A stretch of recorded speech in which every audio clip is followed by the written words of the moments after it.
Warning! This show isn't for the easily offended, the perpetually outraged, or anyone who thinks CNN is breaking news. What you're about to hear is blunt, unfiltered, and unapologetically American. We don't bow to cancel culture, we don't water down the truth. And we sure as hell don't pull punches for anyone on the left or the right. If you came here for safe spaces, go knit a Biden-Harris bumper sticker cozy. But if you came here for raw truth, hard laughs, and a panel that will argue, roast, and fact-check each other live, then buckle up, because this is Data and Dissonance. Tonight on Data and Dissonance, the only show where free speech doesn't get fact-checked by corporate lawyers, we're diving straight into two stories shaking up the conservative world. First, Newsmax just cut a check for $67 million in a defamation settlement. That's right. A network built on calling out fake news just had to pay a king's ransom over its own headlines. The question is, was this accountability, or was it a political hit job wrapped in legalese? Then we turn to Project 2025, the so-called conservative blueprint for America's future that's got the left foaming at the mouth, the media screaming fascism, and even President Trump himself putting daylight between his campaign and the plan. Is it the roadmap to restore constitutional order? Or a dangerous Trojan horse that could hand our enemies the narrative they've been waiting for? Stick around, because we're about to dig in with logic, fire, and just the right amount of sarcasm to get us all in trouble. Welcome back to Data and Dissonance, the show where the debates are hotter than my busted garage TV. Let's meet the panel before they start throwing elbows. First up, Brian, our MAGA warrior.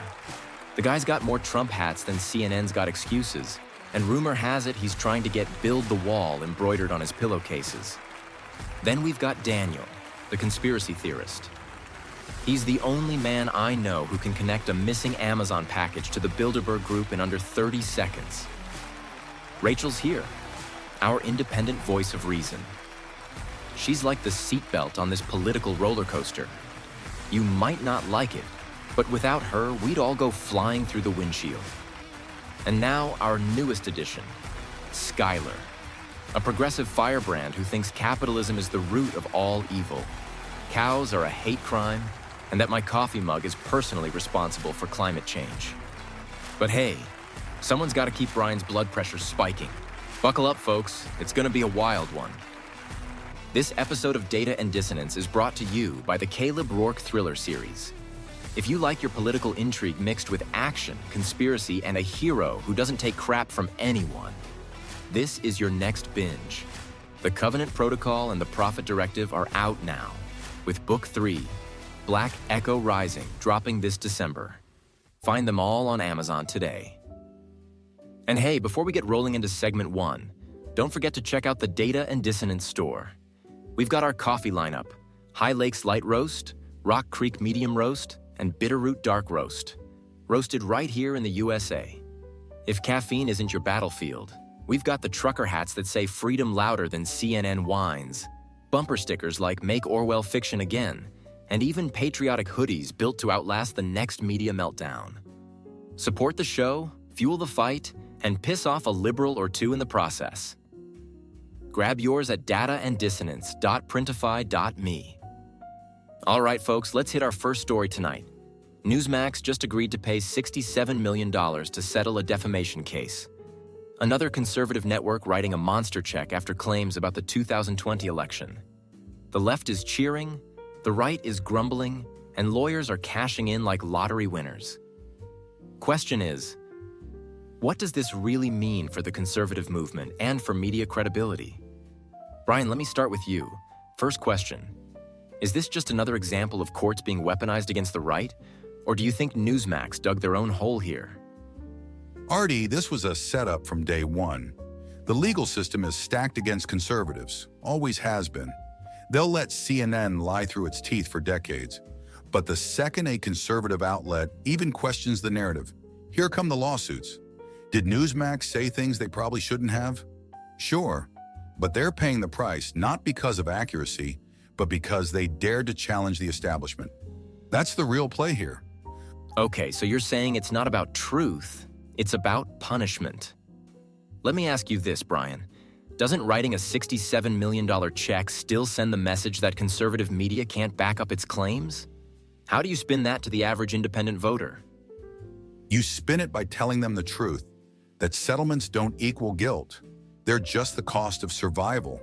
Newsmax is still on air, still delivering stories people actually care about. Meanwhile, CNN is losing ratings faster than Biden loses his train of thought. The audience doesn't care about settlements. They care about who's speaking to their concerns. Fair enough. Although if I had to cut a $67 million check, the only concern I'd have is finding a GoFundMe with some very generous donors. Rachel, let's turn to you. First question. Does this settlement actually damage conservative credibility long term? Or is this just media noise that'll fade in a week? It damages credibility, Artie, whether people admit it or not. $67 million isn't pocket change. It's a big flashing sign that says, we pushed too far. And if conservative outlets keep repeating mistakes like this, independents like me start tuning them out. You can't just keep crying foul and then getting smacked in court. At some point, people start wondering if you're just reckless. So, in your view, it hurts the mission by undermining trust. Let me press you. Second question. If conservative outlets cleaned up their act, tightened the facts, do you think independents would actually give them more credibility? Or is the brand already damaged? I think there's still room to rebuild. Americans are cynical about all media, not just conservatives. If someone on the right actually held the line on truth while cutting through bias, they could grab independence. But lawsuits like this make it look like it's all clickbait and outrage, not serious reporting. There's the Rachel reality check. Don't mistake passion for precision.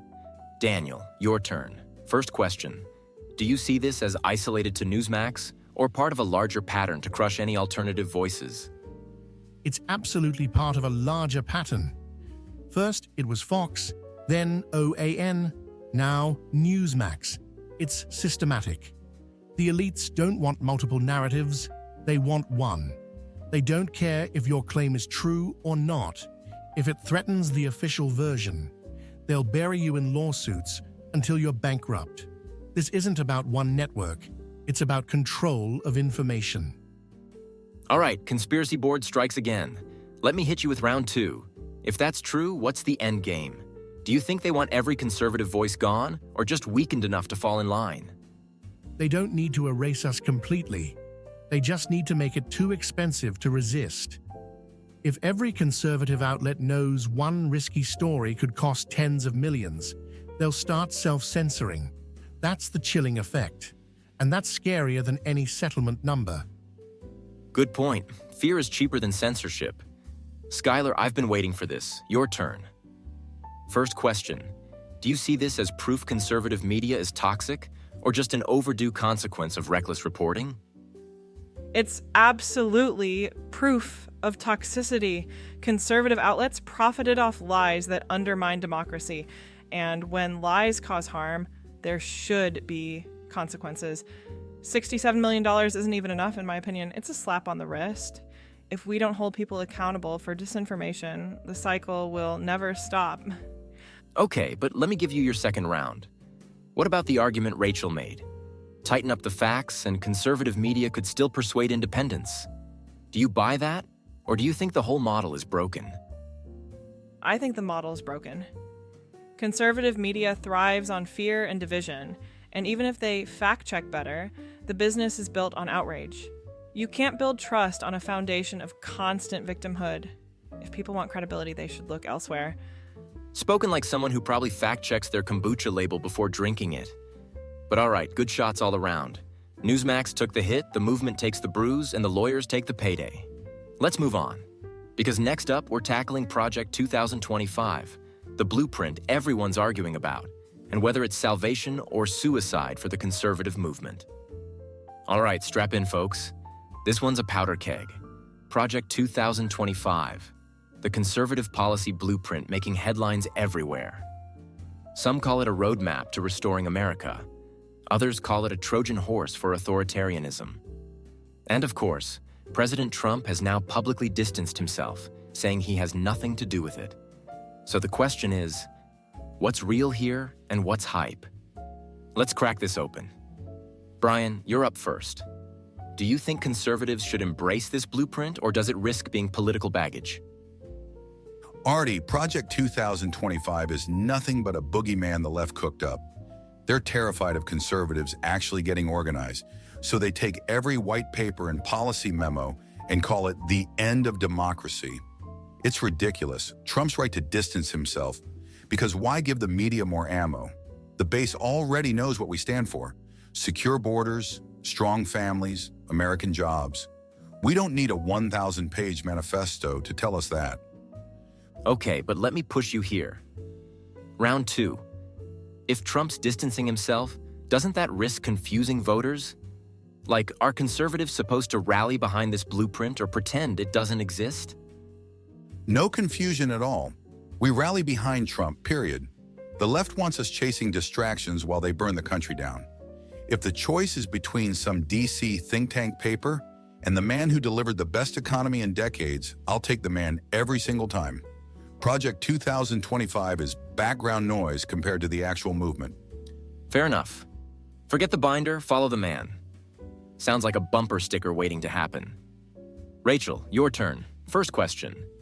From an independent's point of view, does this Project 2025 look like a serious governing plan, or does it just look like partisan overreach? Honestly, it looks like a recipe for political disaster. Independents already worry about extremes on both sides. If Republicans come across as trying to bulldoze the federal government with some secret playbook that feeds the fear. I know Brian calls it a distraction, but perception matters. And this perception says power grab, not governing. Okay, but let me press you for your second round. If Trump has already denied any involvement, does this issue fade quickly, or will Democrats hang it around his neck like a millstone? Oh, they'll absolutely hang it around his neck. Denial won't stop that. They'll campaign on Trump's hidden plan, whether it's true or not. The only way it fades is if conservatives stop feeding the fire. And right now, too many are debating it instead of ignoring it. Noted. If you're in a fire, stop pouring gasoline. Daniel, your turn. First question. Do you see Project 2025 as grassroots conservatives taking initiative, or as elites trying to hijack the movement? It's the elites, Artie. Plain and simple. This is exactly how they play the game. They create a blueprint behind closed doors, and suddenly, every politician is supposed to fall in line. That's not grassroots. That's top-down control. And the timing is suspicious. Right before the election, they drop this to stir division on the right. Classic deep state maneuver. You're saying it's sabotage from the inside? Let me hit you with round 2. If it is a setup, who benefits most? Democrats or the conservative elites trying to keep Trump in check? Both. The Democrats get their scare tactic, and the conservative elites get a leash on Trump. It's a win-win for them. Lose-lose for us. That's why Trump was smart to disown it. He knows the trap when he sees it. But watch. They'll keep trying to box him in with these plans that aren't his. Got it. And you probably have the corkboard and yarn diagram to prove it. Skylar, your turn. I can see you chomping at the bit. First question. Does Project 2025 prove your point that conservatives don't want democracy? They want control? Absolutely. Project 2025 is everything progressives have been warning about. Dismantling agencies, rolling back rights, concentrating power in the executive. It's authoritarianism dressed up as policy. The fact that it exists should alarm everyone, no matter what Trump says about it. The intent is clear. Reshape the government to serve a far-right agenda. Okay, but let me challenge you with a second round. What if Brian's right, and this is just media hype around a think tank document? Doesn't your outrage actually give it more power than it deserves? Outrage is necessary when the stakes are this high. If we shrug it off, then the dangerous parts slip through unnoticed. Whether it's hype or not, people need to know what's in it, and if conservatives don't want to be tied to it, maybe they should stop letting think tanks speak for them. There it is. Skylar says the outrage is the point. Brian says the outrage is the trap. Daniel says the outrage was manufactured, and Rachel says the outrage makes independents roll their eyes. Folks, if you came here for clarity, you probably just left with a headache. But that's what we do. Let's shift gears and start winding this thing down with final thoughts. Look, at the end of the day, the media circus over Project 2025 or Newsmax settlement doesn't change the reality most Americans are living. People are still paying too much for gas, groceries, rent, and every other bill in their lives. They don't care about policy blueprints written by think tanks, and they definitely don't care about some media company's payout unless it lowers their cable bill. What they care about is whether their kids are safe at school, whether their job will still exist tomorrow, and whether the people in charge give a damn about them. That's why Trump connects, because for all his flaws, he speaks to the people who feel abandoned. The left can play policy chess all they want, but at the end of the day, regular folks want someone who fights for them, not someone who hides behind academic jargon and a 1,000-page binder. I think what we're really seeing is how both sides weaponize perception. To Brian's point, yes, everyday Americans are worried about basics like food and housing, but when Republicans dismiss things like Project 2025 as irrelevant, they forget that perception shapes trust. Independents want to know that their leaders aren't hiding backroom deals or surprise agendas. They want competence, transparency, and honesty. And it's not just Republicans. Democrats do this too. They dangle ideas that sound good, but when you look under the hood, it's the same politics of power. What bothers me is that neither side seems interested in actually solving problems. They just want to frame them in a way that wins elections. That's why independents like me are skeptical. We're looking for solutions, not just sound bites. Here's the part. No one wants to say out loud. Both Project 2025 and this Newsmax settlement are smoke screens. They're shiny objects the elites dangle in front of us to keep us from asking real questions. Why now? Why drop a massive conservative policy paper months before the election? Why does a media company settle right when we're supposed to be debating censorship, disinformation, and who controls the narrative? Because they want the public distracted. They don't want you connecting dots. They don't want you asking how unelected bureaucrats and corporate interests run the show while we're stuck arguing over scraps. I'm not saying every conspiracy is true, but when you see the same pattern over and over, you start to realize the game is rigged.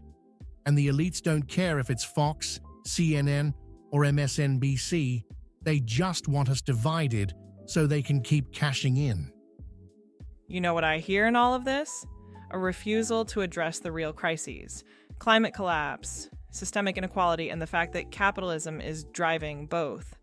Whether it's Project 2025, a Newsmax payout, or another Trump soundbite, like, the conversation always circles around the same old power struggles, while the planet literally burns. People laugh at me for bringing up carbon footprints or sustainability in every topic, but it's all connected. Media settlements exist because corporations are more powerful than truth. Policy blueprints exist because wealthy donors write the rules. And ordinary people keep getting squeezed because no one wants to challenge the economic system at the core of all of this. Call me radical, but until we break that cycle, we're going to keep arguing in circles while the clock runs out. And that, ladies and gentlemen, is the dissonance. Brian says it's about the people's fight. Rachel says it's about perception and trust. Daniel says it's the elites running a distraction. And Skylar says it all comes back to climate and capitalism. What do I say? I say you just got a front row seat to the chaos of American politics. Raw, unfiltered, and messy as hell. And maybe that's the point. Democracy was never supposed to be neat. It's supposed to be loud, argumentative, uncomfortable, and yes, sometimes downright ridiculous. But here's what you won't hear on the networks. We're not here to polish narratives. We're here to call them out. Whether it's a media company writing a check, a policy blueprint with too many pages, or a president distancing himself from the noise, we're going to keep asking questions. Because if we don't, someone else will answer them for us, and you can bet it won't be in your favor.